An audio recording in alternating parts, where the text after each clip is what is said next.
오늘 여러분과 저는 1983년 10월 9일 내게 너무나 뼈아픈 아웅산 묘역에 서 있습니다. 대통령을 기다리던 그 짧은 몇 분이 모든 걸 앗아갔죠. 수많은 죽음이 남긴 그 무거운 질문 앞에서 오늘 나는 먼 타국 땅에 남아 떠나간 나의 사람들을 그저 숨죽여 추모할 뿐입니다. 당시 랭곤이라 불렸던 이 도시는 아침마다 내 위로 무심하게도 낡은 나무 그늘을 들이웁니다. 쉐다곤 파고다로 가는 길엔 노란 택시가 지나고 작은 가게들은 문을 열며 변함없는 하루를 시작하죠. 아웅산 묘역은 번화가에서 꽤 가깝지만 안으로 들어서는 내 발걸음은 여전히 두려움에 떨리듯 조심스러워집니다. 누군가는 길을 묻고 표지판을 쳐다보지만 또 누군가는 내 슬픔은 모른 채 그저 지나쳐갑니다. 그들의 걸음에 서두르는 기색은 없습니다. 그 잔인하도록 평온한 풍경 아래엔 낡은 도시와 한반도의 차가운 냉전이 내 사람들을 덮친 시간이 묻혀있죠. 본래 이곳은 버마 독립의 상징인 아웅산과 순국 지도자들을 추모하는 거룩한 장소였습니다. 하지만 1983년 10월 9일 내 동료들과 대한민국 외교 사절단이 산산조각난 참혹한 무덤이기도 합니다. 대통령을 노린 끔찍한 암살이었지만 정작 그 피바람을 맨몸으로 맞은 건 일찍 도착해 기다리던 내 사람들과 수행원들이었습니다. 이제 여러분과 내가 되짚어볼 슬픈 시간은 1940년대 버마에서 시작됩니다. 그리고 제오공화국 순방을 준비하며 들떴던 서울을 지나 피로 물든 1983년 냉군, 결국 지금 내 앞에 위령탑까지 이어지죠. 남들은 이 사건을 그저 차가운 외교와 안보의 역사로만 기억할지 모릅니다. 하지만 내게는 피 묻은 일정표, 전하지 못한 마지막 안부, 그리고 영영 열리지 않은 동료의 여행 가방입니다. 단 한 사람을 노린 그 잔인한 폭력은 왜 죄 없는 내 곁의 동료들부터 산산조각 냈을까요?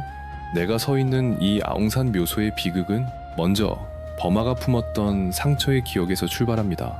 그 시절 냉군은 깊은 강과 사원, 낡은 식민지 건물이 뒤섞인 아름다운 항구 도시였습니다. 강변으론 평화롭게 배가 드나들었고 거리의 나무들은 뜨거운 계절에 잎을 내게 길게 드리웠죠. 황금빛 쉐다곤 파고다가 내려다 보이는 이 언덕엔 아주 오래전부터 버마 사람들의 눈물, 어린 정치와 뼈아픈 역사가 맴돌고 있었습니다. 그 중에서도 아웅산 묘소는 그들이 독립을 염원하며 가장 먼저 두 손을 모아 기도하던 간절한 성지였죠. 아웅산은 1915년 버마 중부 나트마욱에서 태어났고 젊은 날엔 이곳 냉군대학교에서 치열하게 공부했다고 하더군요. 그 시절 대학은 그저 조용히 수업만 듣고 많은 평범한 공간은 아니었던 모양입니다. 식민지배에 짓눌린 청년들이 피 끓는 마음으로 나라의 슬픈 내일을 논하던 곳이었죠. 강의가 끝나면 학생들은 복도에서 몰래 신문을 돌려보고 늦은 밤 기숙사에선 울분 섞인 목소리로 독립을 부르짖었습니다. 아웅산 역시 그 거친 파도 속에서 온몸을 던져 학생운동과 민족의 저항에 앞장섰습니다.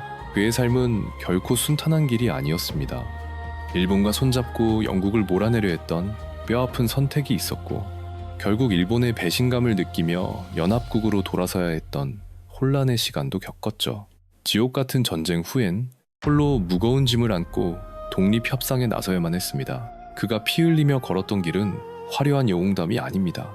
작은 나라가 강대국의 전쟁 틈바구니에서 살아남으려 발버둥친 처절한 상흔이었죠. 그래서 아웅산이란 이름 속에는 빛나는 자부심만큼이나 짓밟았던 시대의 깊은 피로와 슬픔이 서려 있습니다. 버마라는 땅 역시 평범한 지도처럼 결코 단순하지 않았습니다. 버마족과 산악민족들, 영국이 그어놓은 잔인한 국경선, 그리고 일본 점령기의 끔찍한 상처가 어지럽게 뒤엉켜 있었죠. 아웅산에게 독립은 그저 승리의 깃발 한 번 휘두르고 끝날 일이 아니었습니다. 발갈이 찢겨 살아온 이들을 하나의 나라로 힘겹게 품어안는 눈물겨운 사투였습니다. 그가 수많은 반대를 무릅쓰고 팡농회담에서 여러 소수민족 지도자들과 손을 맞잡은 것도 그 간절함 때문이었죠. 회의장의 낡은 의자들은 미래의 국가를 위한 눈물겨운 예비석이었습니다. 하지만 1947년 7월 19일 아웅산과 동료들은 무참히 암살당하고 말았죠. 독립을 코앞에 둔 버마는 자신들의 가장 빛나는 심장이자 지도자를 한순간에 잃어버렸습니다. 1948년 1월 4일, 버마는 마침내 독립을 맞이했지만 그 환희의 첫날엔 채울 수 없는 거대한 빈자리가 있었습니다. 아웅산 묘소는 바로 그 피눈물, 나는 빈자리를 국가의 심장에 영원히 새기기 위해 세워진 곳이었죠. 이곳엔 아웅산뿐 아니라 그날 함께 희생된 지도자들의 아픈 이름도 놓였습니다. 우리 사절단이 묘소에 헌화하려 했던 것도 그들의 피 맺힌 기억에 진심으로 예를 표하기 위함이었습니다. 꽃을 놓고 묵념한 뒤 방명록을 적는 것, 길어야 15분이면 끝날 그 짧은 의식이 우리의 영혼을 갈라놓았죠. 하지만 그 짧은 의식조차도 보이지 않는 수많은 사람들의 땀방울이 배어 있었죠. 누군가는 헌화의 꽃을 매만졌고, 누군가는 방명록을 열었으며, 또 누군가는 진홍곡이 울리기를 초조하게 기다렸습니다. 거대한 외교도 결국 그 작은 정성들 위에 조용히 얹혀진 거잖아요. 아웅산 장군조차도 독립이 가져올 미래를 마냥 희망차게만 바라보진 못했습니다. 해방의 기쁨이 가신 뒤에도 우리는 피땀 흘려 일해야 한다고 그분은 말했죠. 화려한 만세 소리보다는 당장 살아내야 할 처절한 현실에 가까운 외침이었습니다. 폐허 위에서 나라를 다시 세운다는 건 축제가 아니라 생존을 위해 서로의 믿음을 쥐어짜는 지독하고 긴 싸움이었으니까요. 그래서 그 쓸쓸한 묘역에 남겨진 건 결코 위대한 영웅의 얼굴만이 아니었습니다. 끝없는 고난 속에서도 묵묵히 걸어야만 했던 한 나라의 처절한 무게였습니다. 1983년 낯선 타국으로 떠난 우리 대표단이 찾아갔던 곳도 바로 그 슬픈 땅이었습니다. 버마 정부가 귀한 손님을 맞이하며 그 성스러운 묘역으로 이끈 건 어찌 보면 지극히 당연한 일이었죠. 서로가 겪어낸 눈물겨운 역사에 진심 어린 고개를 숙이는 위로의 시간이었으니까요. 이역만리에서 찾아온 우리 사람들은 타국의 상처를 가만히 다독인 뒤 바쁘게 다음 약속 장소로 향할 참이었습니다. 남겨진 그날의 수첩 속 글귀는 너무나도 짧고 덤덤했겠죠. 하지만 그 건조한 한 줄엔 두 아픈 나라가 맞잡은 따뜻한 체온이 배어 있었습니다. 바로 그렇기에 그날의 잔혹한 테러는 버마 사람들에게도 씻을 수 없는 굴욕이 된 겁니다. 누군가의 거룩한 피가 서린 성지가 남의 나라 정상을 노린 끔찍한 사륙의 재단으로 짓밟히고 말았으니까요. 귀빈을 모신 주체국의 알량한 자존심도, 영웅을 모신 그곳의 숭고한 의미도 산산조각 나버린 겁니다. 기록은 그저 아웅산 묘소라고 무심히 적고 넘어가겠죠. 하지만 그 핏빛 이름 안에는 버마의 오열과 분단된 조국의 참혹한 그림자가 함께 뒤엉켜 있습니다. 우리 같이 발걸음을 돌려보죠. 참혹했던 묘소를 뒤로하고 1980년대 초 숨가빴던 서울의 시간으로 말입니다. 도시는 정신없이 팽창했지만 조국은 여전히 서늘한 철책선 위에서 위태롭게 서 있었습니다. 도대체 왜 머나먼 랑군의 아웅산 묘역이 우리나라 정상의 순방길에 끼어들어야만 했는지, 그 고단했던 발자취를 되짚어보면 이 비극의 진짜 얼굴이 서서히 보입니다. 1983년 서울은 세계의 축제를 기다리며 들떠 있었습니다. 한강변엔 쉼없이 쇠망치 소리가 울렸고 강남 한복판은 뻥뻥 뚫려 나갔죠. 흔들리는 버스 창문 너머론 시멘트 냄새 풍기는 아파트들이 눈부시게 올라가고 있었습니다. 하지만 그 화려한 겉껍데기 아래엔 차갑고도 억눌린 짐승 같은 긴장감이 시퍼렇게 살아서 웅크리고 있었어요. 1980년 광주의 피눈물을 딛고 일어선 신군부는 안으로 골마 터진 불만을 잠재우려 밖으로 미친 듯이 새로운 우군들을 끌어모아야만 했습니다. 반쪽 난 세상 속에서 찢겨진 남과 북은 한 명의 친구라도 더 만들려고 핏발선 전쟁을 치르고 있었죠.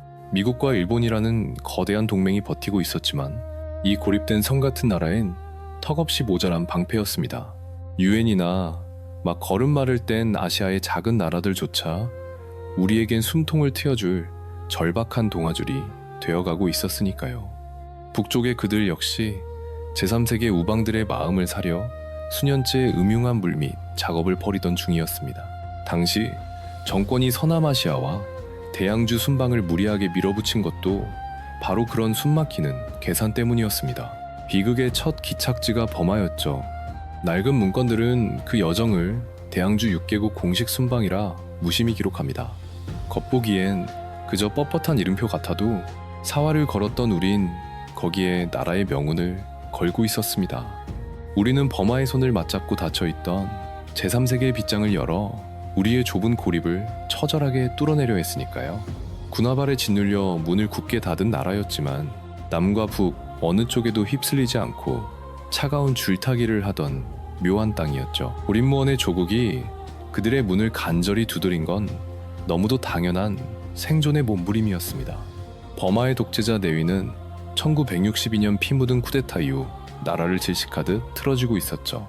기이한 버마식 사회주의라는 핑계로 철저히 고립된 채 사람들의 밥그릇과 입술까지 잔혹하게 통제하던 시절이었습니다. 낡은 식민지 건물들과 빛바랜 사원 옆으로 랑군 사람들의 고단한 밥벌이가 기묘하게 얽혀 흐르던 거리, 겹겹이 바리케이드를 친 숙소와는 피말리는 경우로 팽팽했지만 창문 밖 항구 도시는 마치 시간이 멈춘 듯 무심하게만 흘러갔습니다.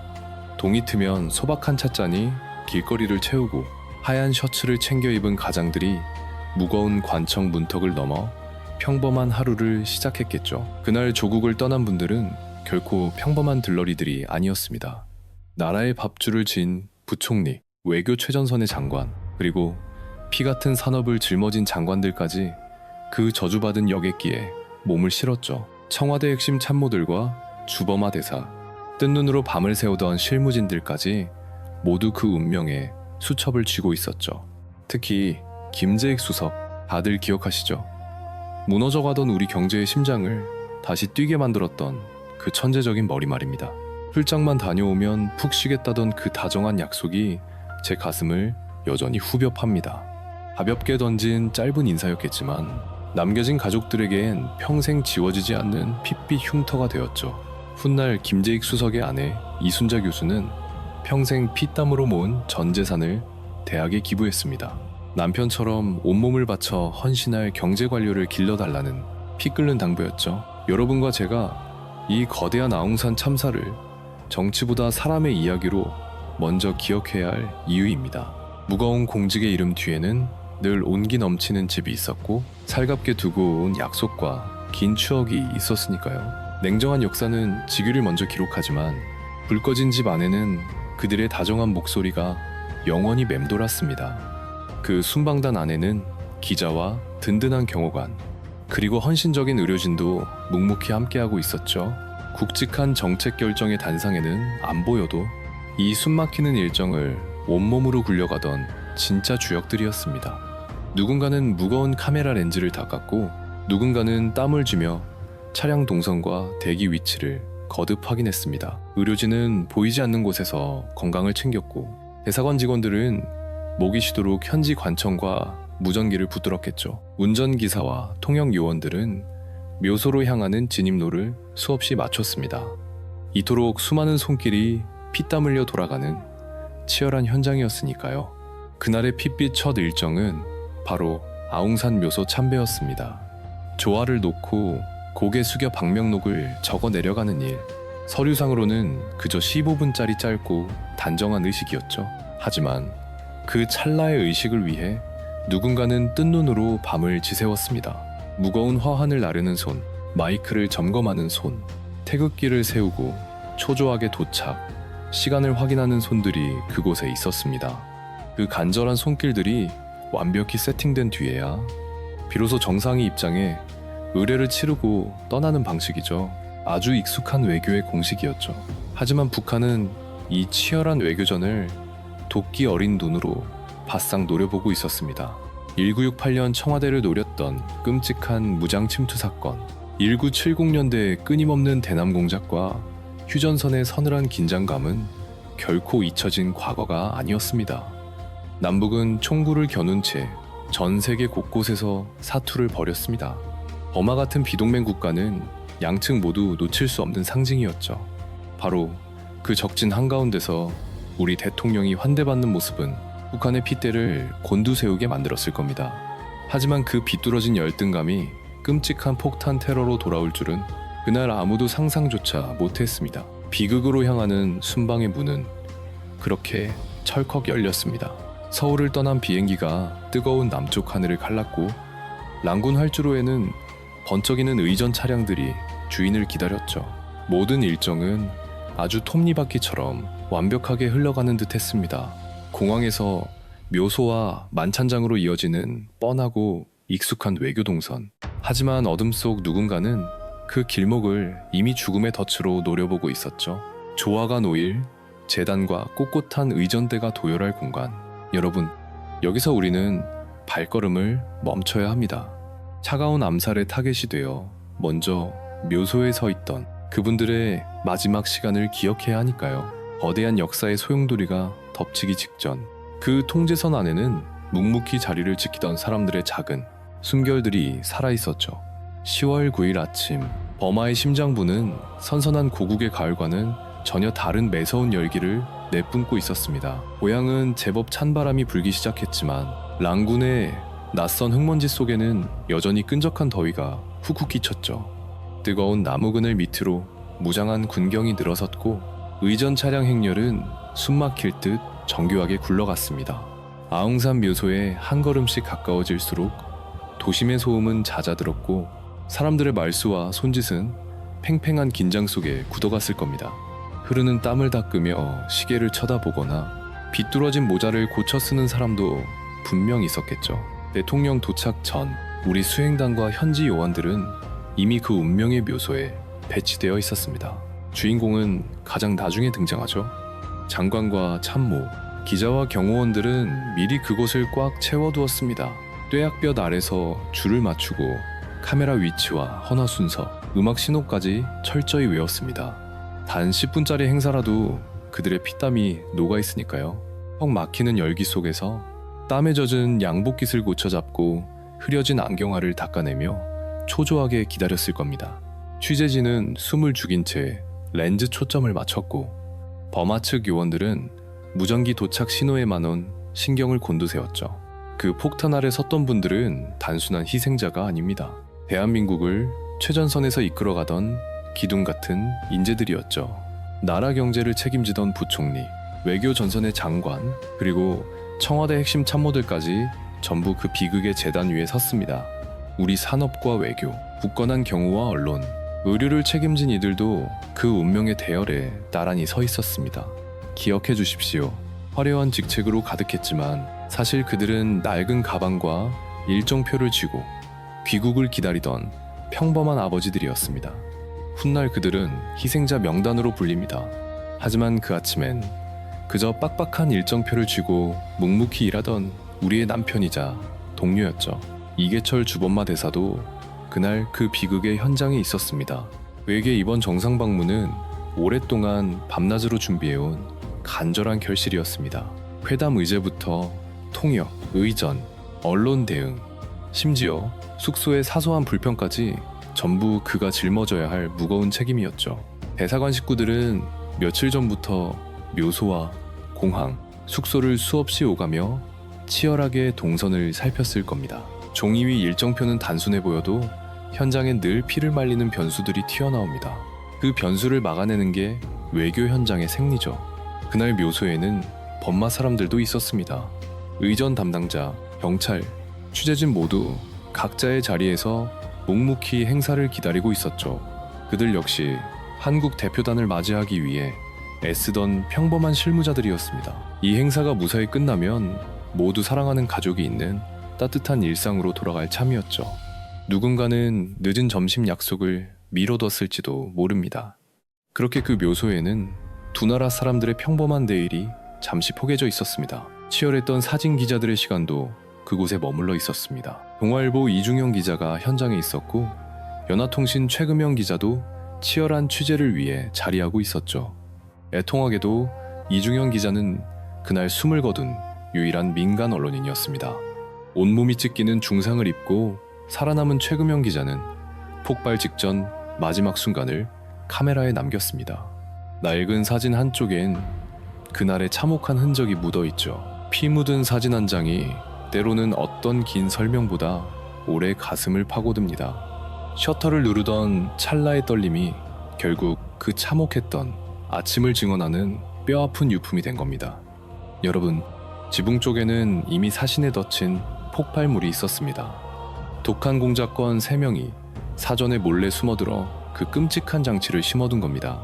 그 잔인한 자들이 왜 하필 추모의 공간을 노렸는지 장소 특성을 보면 소름 끼치게 다가옵니다. 아웅산 묘소는 외국 정상 순방에 늘 포함되었고 까다로운 의전 탓에 수많은 사람들이 좁은 한 곳에 꼼짝없이 모여야만 했으니까요.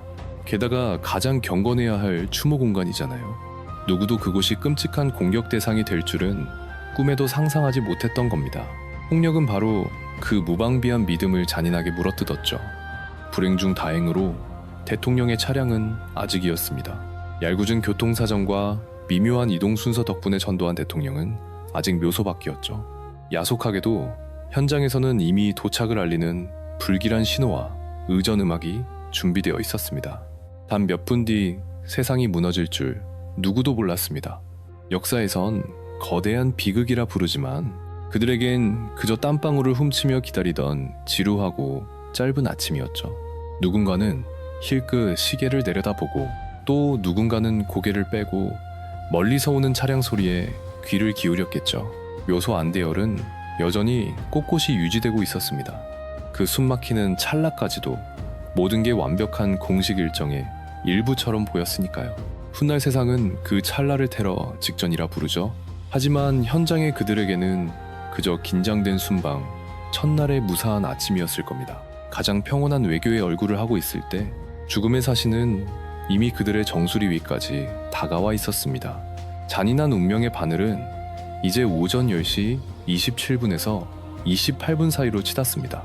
자료마다 분단위 기록은 엇갈리지만 그 눈 깜짝할 틈에 한 나라의 거대한 순방 일정과 무수한 이들의 애틋한 삶이 영원히 산산조각 나며 멈춰버리게 됩니다.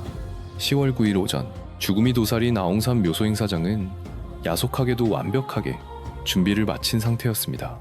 화환이 놓일 자리는 정해져 있었고 땀 흘리는 취재진의 위치와 수행원들의 대열 역시 빈틈없이 정리되어 있었습니다. 의전대는 긴장한 채 신호를 기다렸고 현장의 모두가 애타게 차량이 들어올 길목만 뚫어지라 바라보았을 겁니다. 그날의 첫 일정표는 아주 짧았습니다. 헌화하고 조용히 고개를 숙인 뒤 떨리는 손으로 방명록의 이름을 남기는 일뿐이었죠. 비록 짧아도 국가의 품격을 온전히 지켜내야만 하는 엄숙한 절차였습니다.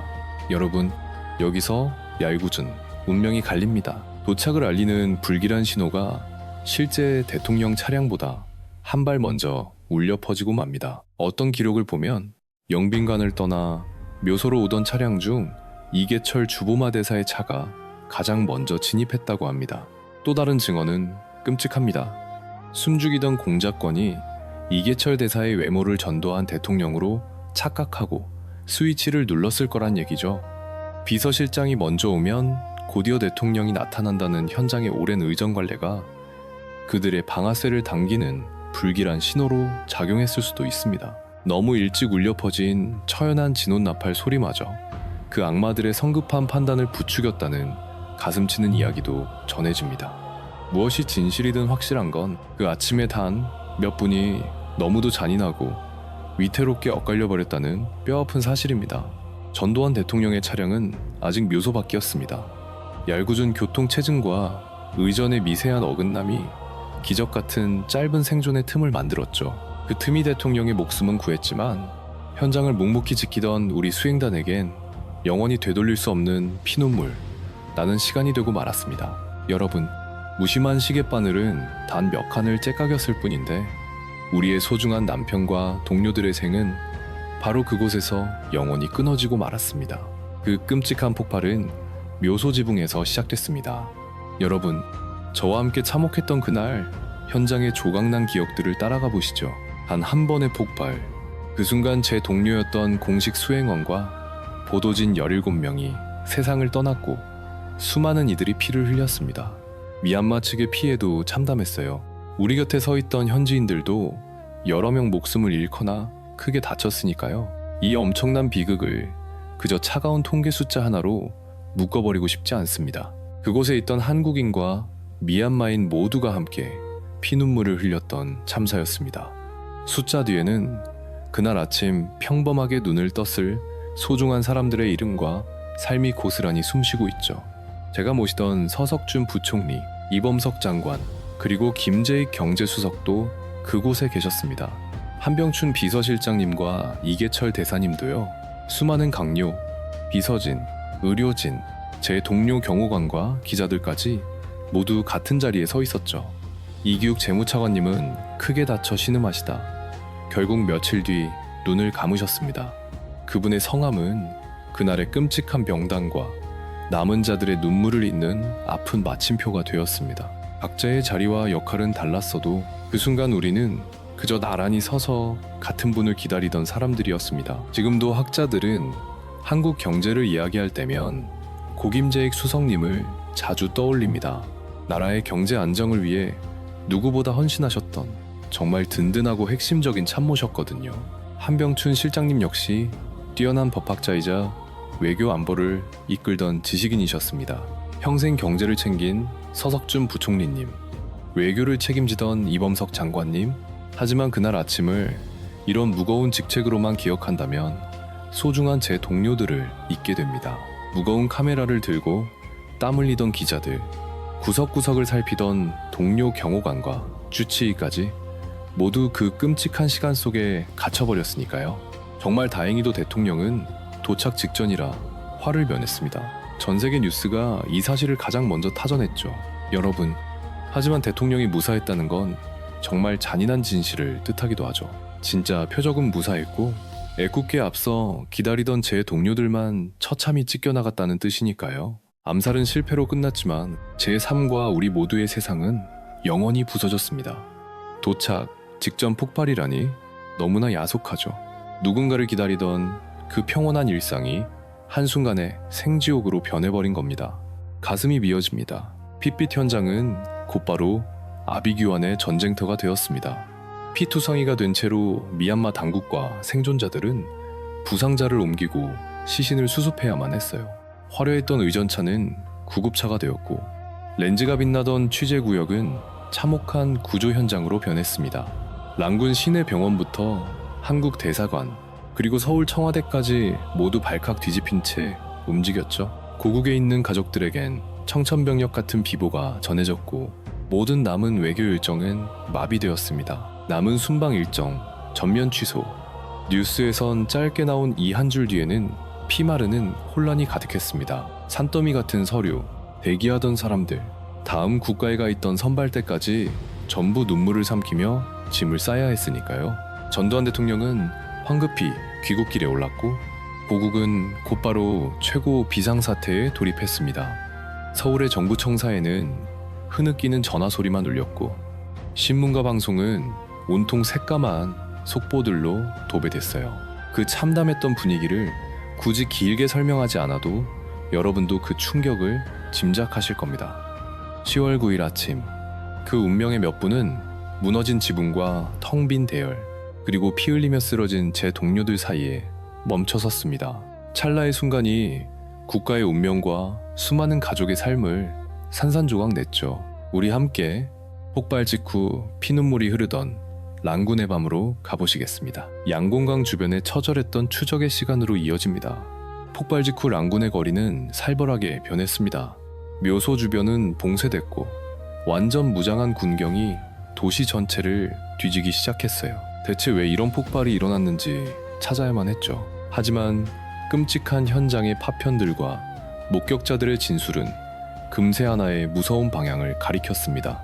미얀마 당국의 포위망에 북한 공작원 3명이 들어왔습니다. 박민철, 김진수, 그리고 신기철이라는 이름이었죠. 랑군은 거대한 강을 품은 도시입니다. 남쪽의 양곤강을 따라 배와 창고, 그리고 부두 노동자들의 일상이 흐르는 곳이죠. 그 악마 같은 공작원들은 배를 타고 스며들어 북한 공간에 치밀한 지원까지 받은 것으로 드러났습니다. 아웅산 묘소 지붕에 몰래 폭탄을 심어두고 우리 일행이 모인 순간 버튼을 누르려 했던 겁니다. 우리의 동선, 차량의 위치, 묘소의 구조까지 전부 그놈들의 끔찍한 학살 계획 안에 들어있었어요.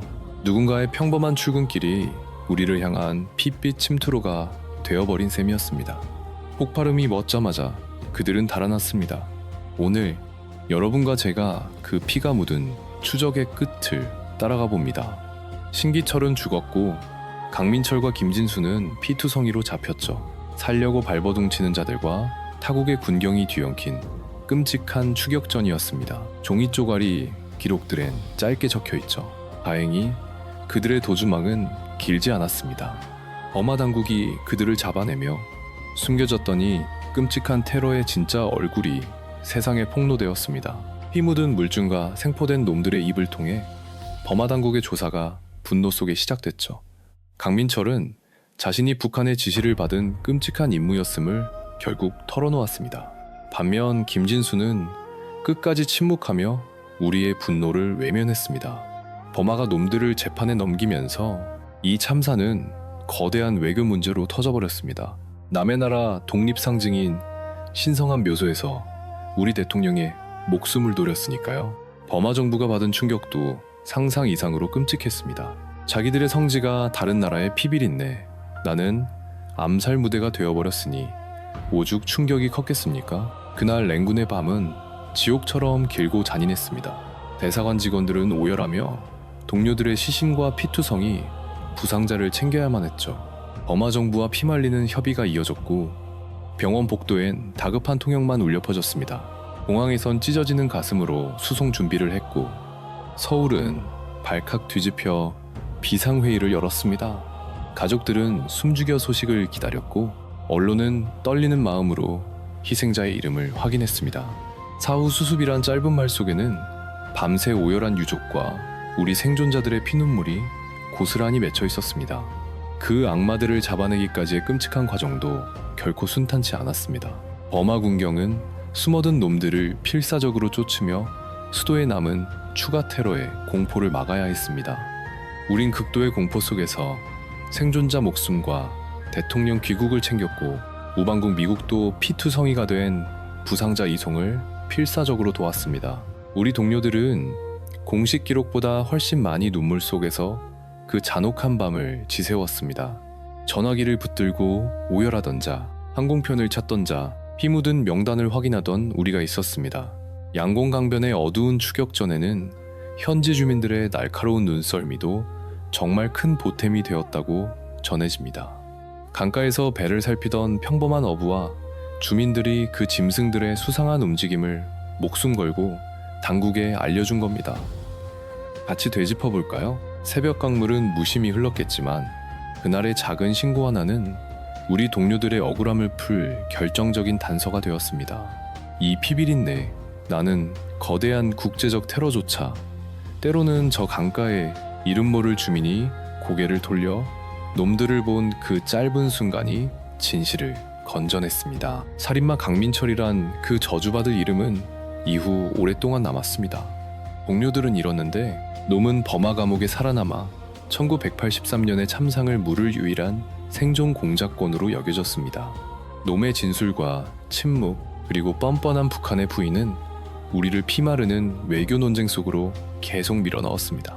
김진수와 신기철의 이름도 남았지만 그 악마들의 최후는 차가운 문서 속에서 그저 짧고 초라하게 처리될 뿐이었습니다.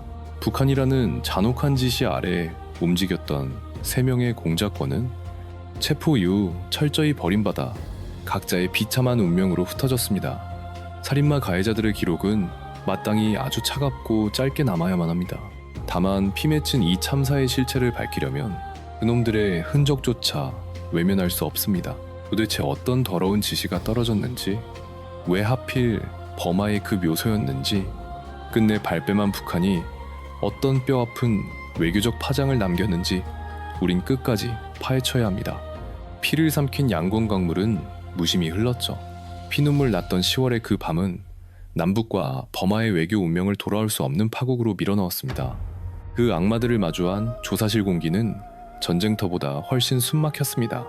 낡은 책상과 의자, 종이를 넘기는 떨리는 손, 그리고 분노를 억누른 통역의 낮은 목소리뿐이었습니다. 하지만 1983년 랭군의 조사실에는 피비린내 나는 한반도 냉전의 서늘한 그림자가 이미 무겁게 들어차 있었습니다. 버마 당국은 생포된 놈들의 정체와 침투 길목, 폭탄 설치 과정과 배후를 쥐어짰습니다.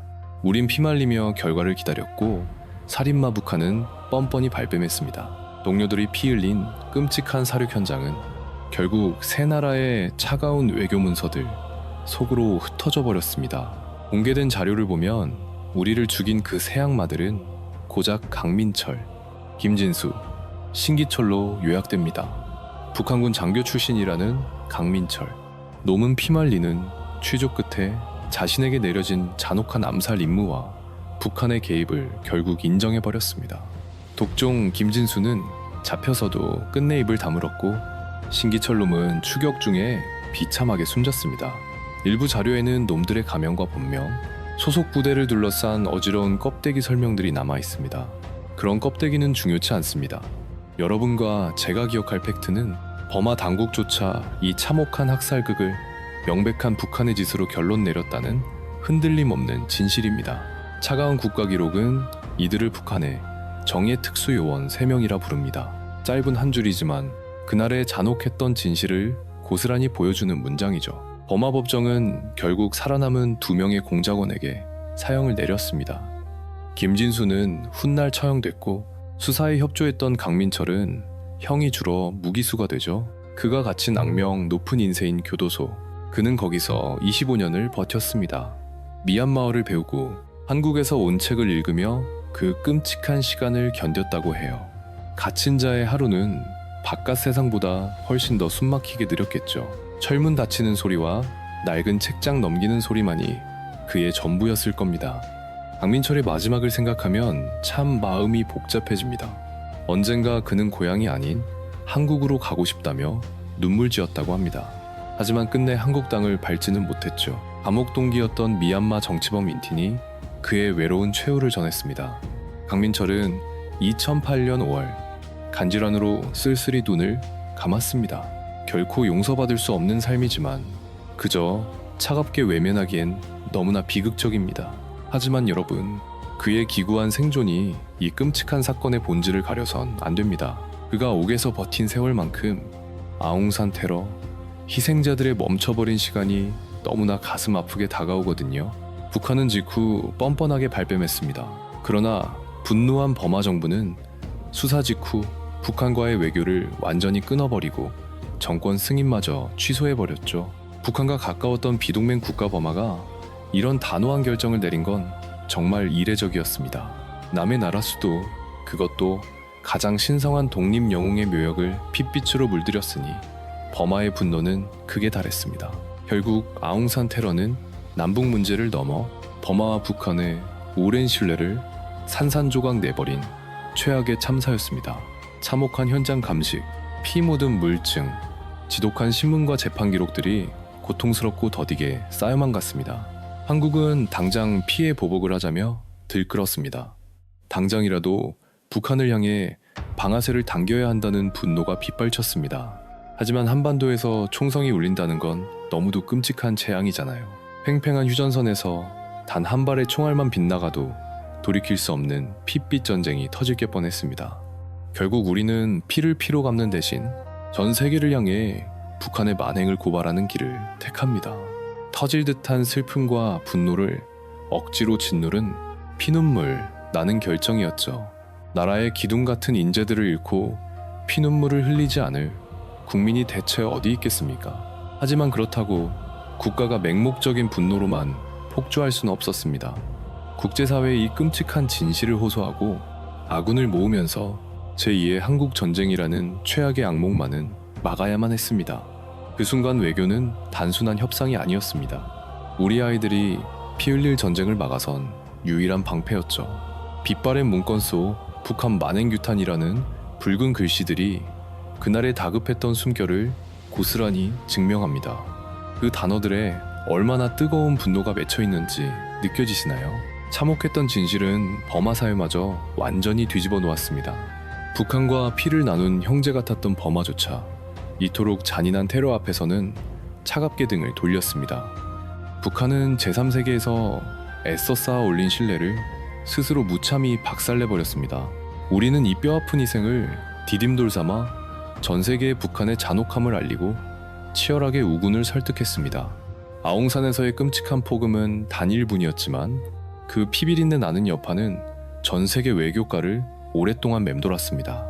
각국에서 쏟아진 급전과 성명서들은 저마다 다른 언어로 그날의 미친 듯한 충격과 애도를 담아내고 있었죠. 이제 슬픔의 무대는 다시 서울로 돌아옵니다.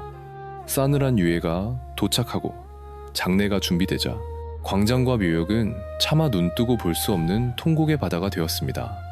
국가기록은 그 눈물의 바다를 순국 외교사절 합동국민장이라 부르고 있습니다. 한 가족의 우주가 무너진 슬픔을 그 시절 국가는 엄숙한 추모라는 이름으로 간신히 끌어안아야만 했거든요. 이제 우리는 그 비통했던 장래의 시간과 목 놓아 사랑하는 이의 이름을 불러야 했던 사람들의 얼굴을 마주해보려 합니다. 참혹했던 난군과 달리 서울의 10월은 잔인하도록 화창했습니다.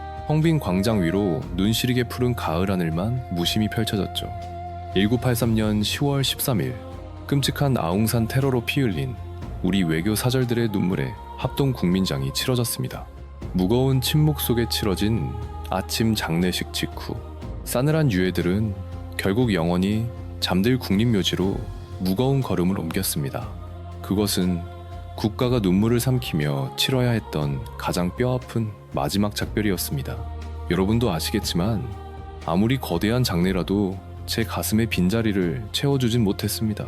며칠이 지나서야 그들은 차가운 유해가 되어 내 곁으로 돌아왔습니다. 현장의 수습과 부상당한 동료들을 데려오는 과정은 숨이 막힐 듯 처절했습니다.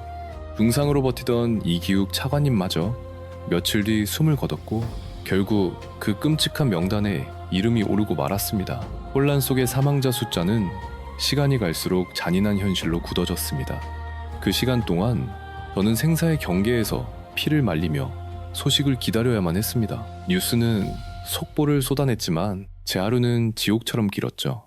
여의도 광장엔 수많은 사람과 정부 인사들이 모여들었습니다. 하얀 장갑의 의장대, 눈물 젖은 영정들, 상복을 입은 우리 위로 슬픈 장송곡이 울려 퍼졌습니다. 무심한 도시는 흘러갔지만 그날만큼은 우리 모두의 심장이 무겁게 짓눌렸습니다.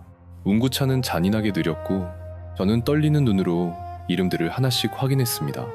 다녀오겠다며 평소처럼 집을 나섰던 그 사람이 차가운 국가의 이름이 되어 제게 돌아왔습니다. 저는 영정 앞에서 눈물 젖은 손수건만 하염없이 움켜쥐었습니다. 어떤 거창한 연설보다 그 처절한 침묵이 뼈에 더 사무쳤으니까요. 그날 영정 아래 놓인 그리운 이름들은 모두 제각각이었습니다.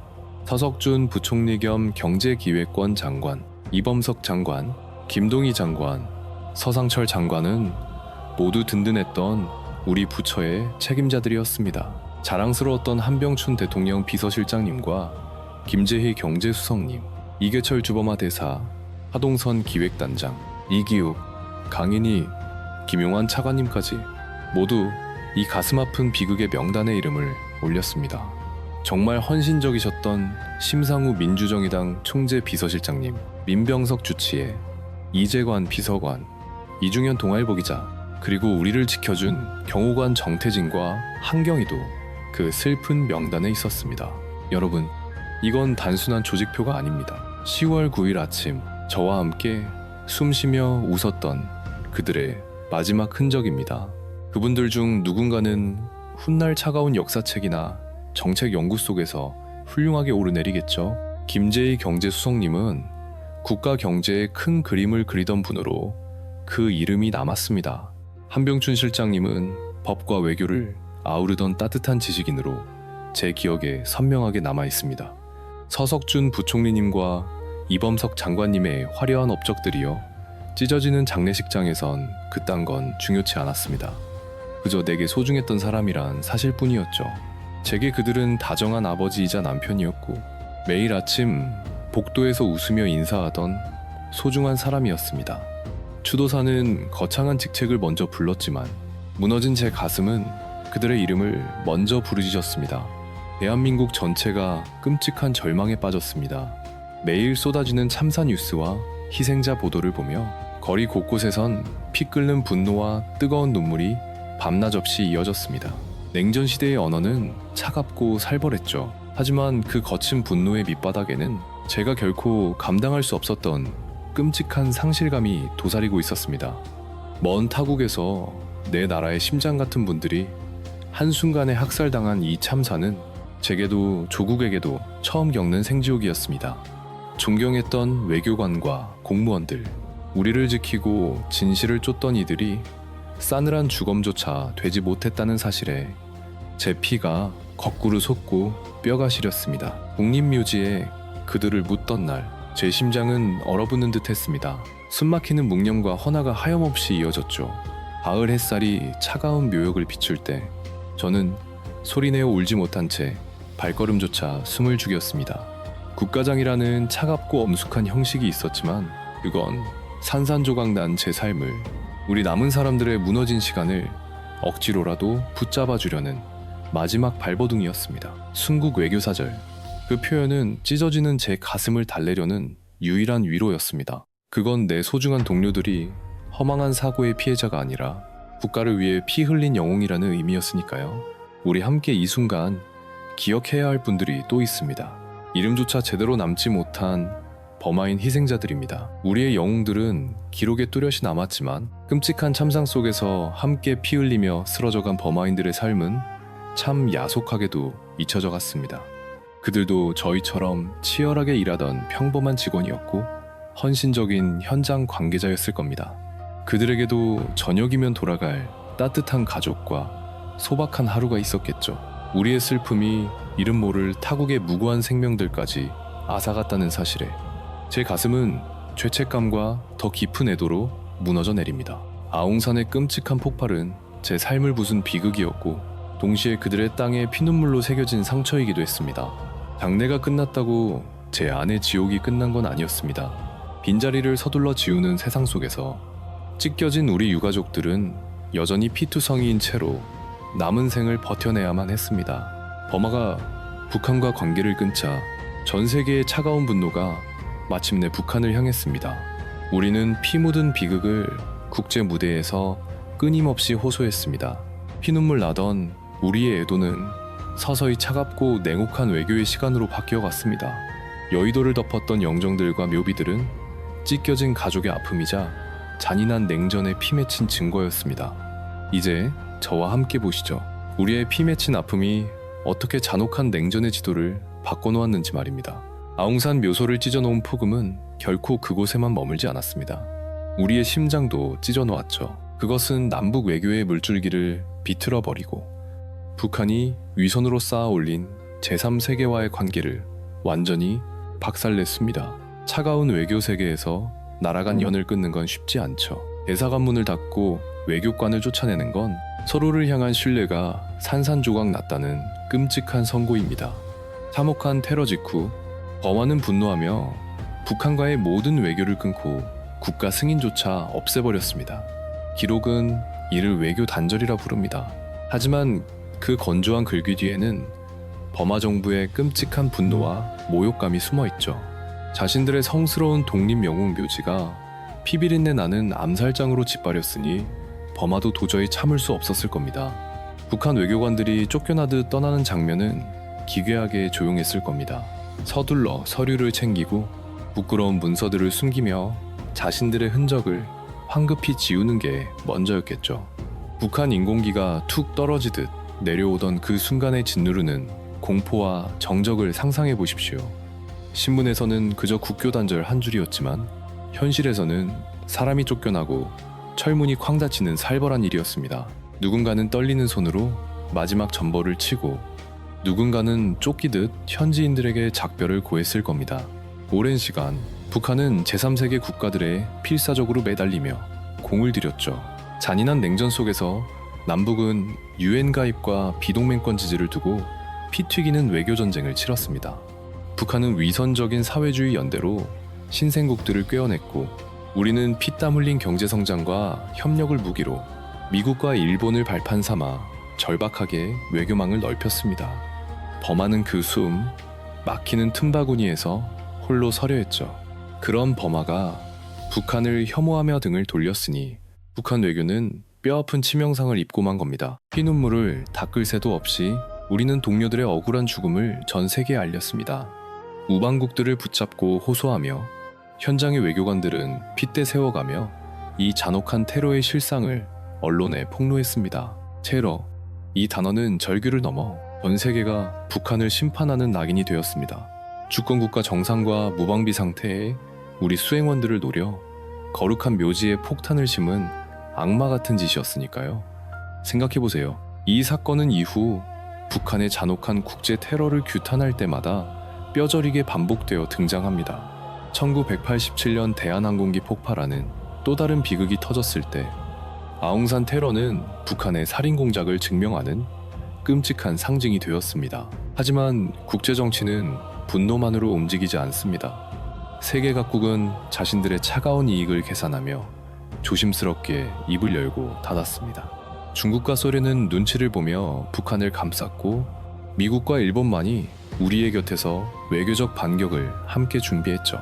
비동맹 국가들은 숨을 죽인 채 버마의 수사 발표만 쳐다보며 제각기 주판화를 튕기고 있었습니다. 그 숨막히는 침묵 속에서 버마의 단교 선언은 북한의 추악한 거짓말을 박살내는 철퇴였습니다.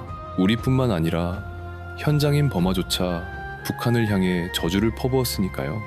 그 사이 한반도는 터질 듯한 전쟁에 공포로 휩싸였습니다. 끓어오르는 정부와 시민들은 피해 보복을 부르짖으며 당장이라도 쳐들어갈 기세였습니다. 하지만 총구를 당기는 순간 더 끔찍한 지옥이 펼쳐질 수 있었습니다. 우리는 아직 휴전 중이었고 최전방엔 수많은 병력이 대치 중이었으니까요. 단 한 번의 성급한 총성이 한반도 전체를 불태울 전면전으로 번질 게 뻔했죠. 결국 우리는 피눈물을 삼키며 총칼 대신 외교적 목조르기와 국제사회의 심판을 선택해야만 했습니다. 누군가에게 그 인내는 미칠 듯이 답답하고 비겁하게 보였을지도 모릅니다. 하지만 우리는 폭발할 듯한 분노와 파멸 사이에서 위태로운 줄타기를 견뎌야 했습니다. 이 피맺힌 비극은 우리 외교의 생존 방식마저 완전히 바꿔버렸죠. 우리는 필사적으로 제3세계로 뛰어들어 동맹을 넓히며 북한의 고립을 압박했고 북한이라는 집단이 얼마나 야만적인 테러로 국제 평화를 짓밟았는지 전 세계에 폭로하는데 모든 피땀을 쏟았습니다. 피땀 흘린 경제 성장과 개발 협력은 가장 절박하고 강력한 외교 무기가 되었습니다. 끝으로 우리가 잊지 말아야 할 건 끔찍했던 아웅산의 피눈물을 국제사회를 향한 처절하고 단단한 설득의 무기로 바꿔냈다는 사실입니다. 여러분과 제가 기억하는 그날의 참사는 안에서는 눈물 젖은 순국으로 밖에서는 잔혹한 국제 테러로 다르게 불렸습니다. 하나는 가족을 잃은 우리의 피 맺힌 슬픔이었고 다른 하나는 세상을 향해 분노를 터뜨리는 차가운 외침이었죠. 북한은 끝내 외면했습니다. 하지만 버마의 수사와 공작권 체포 그리고 강민철의 자백은 전 세계가 그들을 등지게 만들었죠. 특히 비동맹 국가들 사이에서 그들이 쌓아온 거짓된 얼굴은 무너졌습니다. 남의 나라 묘역에서 저지른 참극을 얄팍한 거짓말로 덮을 수는 없었습니다. 참상의 규모가 너무나 끔찍했습니다. 오랜 친구였던 버마조차 등을 돌렸으니 그들에게도 두고두고 뼈아픈 대가였을 겁니다. 그 사이 우리 사회에서 그날의 끔찍한 기억은 매서운 안보의식으로 굳어졌습니다. 학교든 뉴스든 어디서나 아웅산 묘소 테러는 북한이 저지른 가장 잔혹한 만행으로 불렸죠. 하지만 세월이 흐르며 그 아픔을 기억하는 방식도 달라졌습니다. 저처럼 그 시대를 산 사람에겐 피눈물 나는 장례식이 생생하지만 젊은 세대에겐 그저 교과서 속 빛바랜 한 줄이 되었습니다. 세월 앞에 분노는 차갑게 식어갔어도 그날 우리 외교가 입은 치명적인 상처는 결코 지워지지 않았습니다. 대통령의 목숨은 건졌지만 나라의 기둥 같던 소중한 외교관들을 한꺼번에 잃어버린 너무도 뼈아프고 참담한 비극이었으니까요. 차가웠던 시대도 저물어 범하는 이제 미얀마가 되었고 랭군은 양곤이라는 새 이름으로 불립니다. 우리와 미얀마 사이의 인연도 그동안 참 많은 굴곡을 지나왔죠. 북한과 미얀마는 2007년에야 억지로 손을 다시 잡았지만 1983년에 끊긴 피 묻은 흉터는 쉽게 지워지지 않았습니다. 거창해 보이는 국제정치의 칼날은 이처럼 평범한 누군가의 하루를 한순간에 난도질해버릴 수 있습니다. 이념이나 전략 같은 차가운 단어들은 결국 남겨진 우리 가족들이 영영 잃어버린 따뜻한 저녁 식사로 돌아왔습니다. 이제 저와 함께 오랜 세월을 건너 그 아린 추모비로 가보시죠. 세상은 서류 뭉치로 그날을 기록했지만 우리 유족들은 낡은 비석을 쓰다듬고 매년 눈물을 쏟으며 그들을 살려냈습니다. 기억이 옅어질수록 화려한 말보다 초라한 돌멩이 하나, 그리고 무거운 발걸음에 기대어 버티게 되더군요. 아웅산 묘소 곁에 뒤늦게 세워진 기념비는 바로 그런 아픈 기다림의 흔적이었습니다. 야속하게도 세월이 흐르면 아우성도 잦아들기 마련입니다. 세상을 뒤덮었던 뉴스는 한낱 기념일 사진 한 장으로 바래졌지만 세상이 조용해졌다고 해서 우리 가슴속의 피고름까지 마른 건 결코 아닙니다. 아웅산 테러 역시 참 아프게 잊혀졌죠.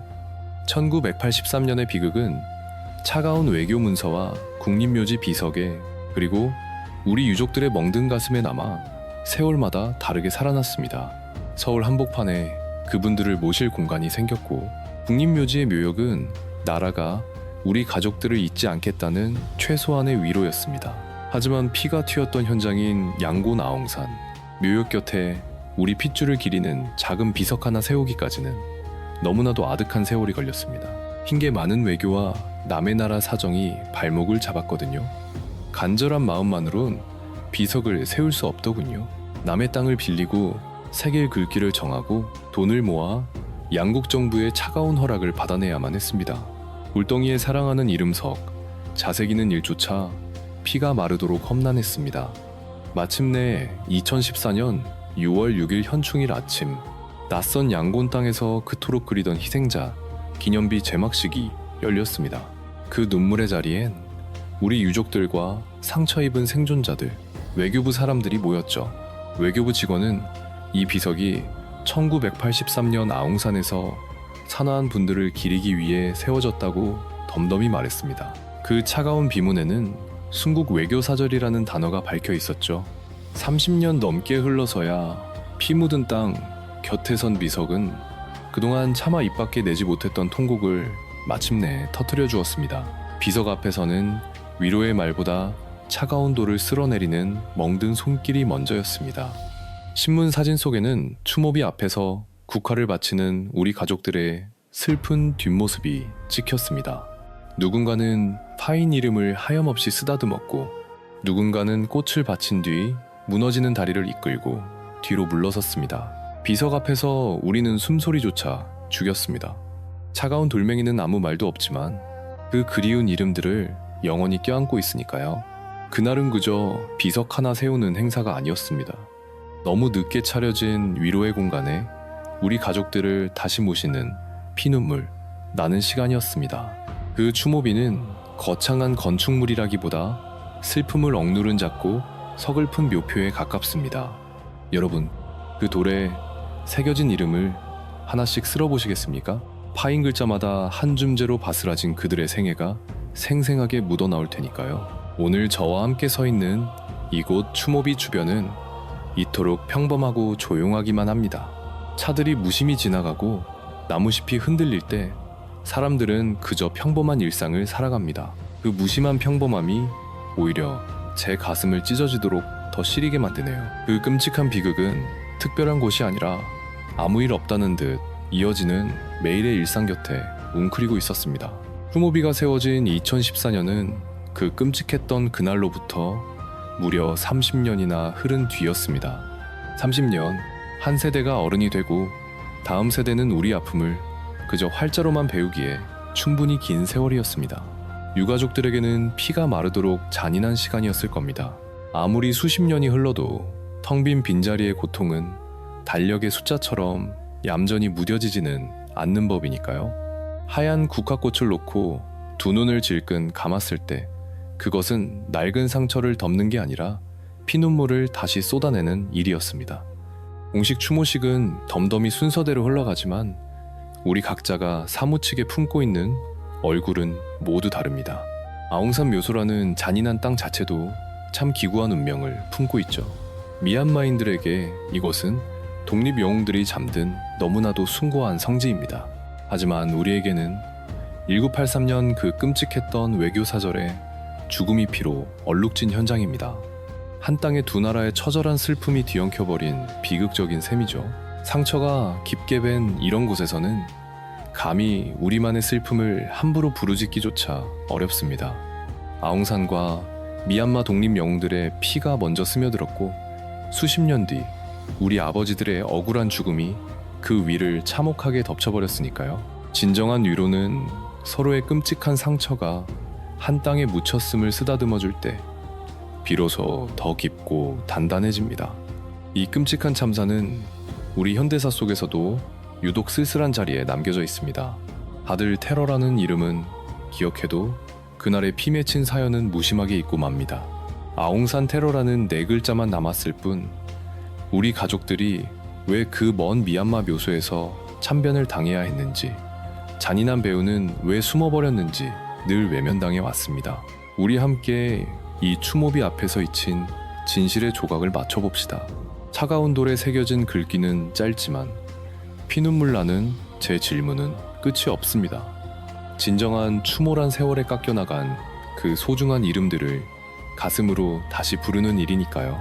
이름을 하나씩 부르다 보면 가슴이 찢어져 숨이 턱턱 막힙니다. 하지만 우리는 기꺼이 이 피눈물을 견뎌야 합니다. 내 가족의 죽음을 차가운 숫자로만 묻어둔다면 가장 비극적인 진짜 역사마저 빼앗기고 말 테니까요. 이름만이 차가운 숫자에 갇힌 그들을 다시 따뜻한 품으로 되돌려줍니다. 안타깝게도 지금 미얀마 양곤에서 이 외로운 묘소와 추모비를 일부러 찾아주는 따뜻한 발길은 거의 없습니다. 관광객들의 들뜬걸음은 화려한 쉐다곤 파고다의 금빛 물결과 낡은 도심에 시장 쪽으로만 바쁘게 향하니까요. 초라한 이 작은 공간은 스쳐가기 십상입니다. 하지만 이토록 외로운 침묵이야말로 피 흘린 역사를 안아주기에 더없이 깊은 품이 되어줍니다. 거창한 위로 한마디 없어도 비바람을 견디며 버텨온 낡은 묘비 하나가 억울한 세월을 오롯이 증명해주니까요. 낡은 비석은 소리내어 울지 않습니다. 세상이 까맣게 잊어버려도 피눈물을 삼키며 그 참혹했던 자리를 묵묵히 지켜낼 뿐이죠. 이제 눈물을 머금고 오늘의 묘소로 다시 돌아갑니다. 잔인했던 정치 논리가 휩쓸고 간 뒤 덩그러니 남은 건 얼룩진 장소와 희생자들의 이름, 그리고 남은 우리가 이 끔찍한 아픔을 어떻게 껴안을 것인가 하는 처절한 물음뿐입니다. 야속하게도 차들은 여전히 무심히 달리고 세상 사람들의 평범한 내일은 아무렇지 않게 굴러가겠죠. 그 무심한 세월 속에서도 1983년 10월 9일에 처절했던 비명은 가느다란 숨결로 남아 맴돕니다. 오늘날 양곤의 이 피 묻은 묘소 주변을 헤맨다 한들 지나간 비극이 먼저 소리쳐 울어주진 않더군요. 도시는 야속할 만큼 자기 속도로 돌아갑니다. 택시가 멈추고 골목에선 차 끓이는 냄새가 풍기며 나무숲 그늘 아래선 누군가 평온하게 땀을 식히고 있죠. 멀리 쉐다곤 파고다의 지붕이 눈부시게 해를 품을 때면 이 도시는 우리 아픔을 비웃듯 평온한 신앙과 삶의 요람처럼 보일 뿐입니다. 그 평화로움 안쪽 깊은 곳에 참혹하게 쓰러진 우리 외교 사절과 미얀마 영웅들의 이름이 핏빛으로 묻혀 있습니다. 원래 그곳은 미얀마가 피 흘려 지킨 독립의 성지였습니다.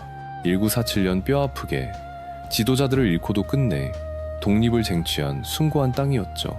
그 후손들의 피땀을 기리고자 1983년 우리 대한민국 사절단이 진심을 다해 예를 갖추려 그 성소를 찾았던 겁니다. 남의 상처를 진심으로 다독이고 존중하는 것이야말로 진짜 외교적 예우였으니까요. 하지만 그 자리에서 벌어진 끔찍한 테러는 가장 기본적인 인간의 믿음마저 짓밟아버렸습니다. 성스러운 추모의 땅을 암살 사냥터로 짓밟았다는 끔찍한 사실은 평생 지워지지 않는 지옥의 기억입니다. 아웅산 테러라는 끔찍한 악몽을 다시 마주하는 오늘, 우리가 외쳐야 할 것은 차가운 이념의 구호 따위가 결코 아닙니다. 우리 함께 깊이 물어야 합니다. 도대체 왜 북한은 정상적인 외교마저 그토록 비열한 핏빛 암살과 오늘 당신과 제가 이 묘소 앞에 서서 묻고 싶은 게 있습니다. 왜 피해 복수 대신 침묵의 고립을 택했을까요? 변명하려고 이런 아픈 질문을 던지는 건 결코 아닙니다.